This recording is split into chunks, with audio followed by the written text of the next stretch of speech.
1 कोटी घर को मागणारे बिजुली प्रदान करिवे मोदी। तेबे घोषणा हेबा परे साधारण लोकों को बड़ फायदा और आश्वस्ति मिली। सेबली सूर्य घर मागणा बिजुली योजना को नहीं देशवासींकर भल प्रतिक्रिया रही। गत अंतरीण बजेट रे एही योजना विषय रे सूचना देथिले अर्थमंत्री। तेबे योजना अनुसार छातरे सोलार प्लांट लगाजिबो, जहा फल रे प्रति मासरे 300 यूनिट पर्यंत मागणा बिजुली रो फायदा उठाइबे हिताधिकारी। तेबे बहु पूर्वरु एहा लोकंको पई बाहर करा जायतिला, किंतु अधिक टंका थिबारु एहाकु केही नेउ नथिले। किंतु एबे सोलार पैनल पिछा 60 रु 65% सब्सिडी मिली पारिबो। तेबे आसंतो जानिबा किए एही योजना रे निज ना पंजीकरण कर परिबे आ किबळी भाबरे उठाई परिबे एही सुविधा को। तेबे एही योजना रे निज ना पंजीकरण करिबा पई प्रथमे तो से भारतीय होइथिबे आ बयस 18 वर्ष रु अधिक होइथिबो। जहा घरे बिजुली कनेक्शन रहिछि से अप्लाई कर परिबे। एहा सह आपणकर निज घर हेबा दरकार, जेउटी गोटिए छात होइथिबो। आपण पूर्वरु सोलार पैनल रो सब्सिडी नै नथिबा दरकार। तेबे जदि आपण एही सब क्राइटेरिया रे फिट होंती तेबे आपण निजर ना पंजीकरण कर परिबे। तेबे किपरि पंजीकरण करिवे निज ना? सरकारकर जे ऑफिशियल वेबसाइट रहिछि पीएम suryaghar.gov.in रे क्लिक करिपार अछि।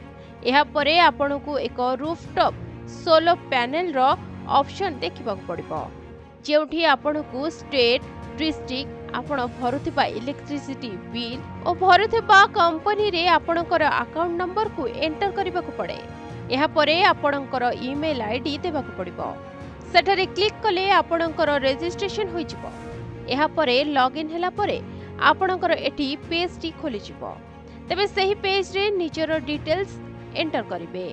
इलेक्ट्रिसिटी कंपनी रो डिटेल्स भी एंटर करिवे। कांटेक्ट डिटेल्स पुणी भरिबाकु पड़े। एहा परे आपणकर 2 रु 3 मास पुराना बिल को एठारे पैठ करिवे। एहा परे निजर लोकेशन अपडेट करिबाकु पड़िथाय, जेउठी सोलार पैनल टी लगाजिवो। शेषरे आपण निजर बैंक अकाउंट रो डिटेल्स देबे, जेउथिरे सब्सिडी टंका आसीबो। एही आधार रे आपणक आवेदन पंजीकृत हेजिवो एवं आपणकर ईमेल रे सरकारकर सूचना आसीजिवो। एहा परे आपणकर सोलार पैनल लागि जिवो। किछि दिन परे एहा काम करिबा भी आरंभ करिवो। सेबडे सरकार कहिसंती 300 यूनिट मागणा बिजुली मिलिबो। आपण जो पैनल रहिछि से 300 रु अधिक बिजुली को जनरेट करूछि कि आपणकर कंजप्शन अटकी जाउनि तो ताहाकु नै आसंतु छाड़िबा।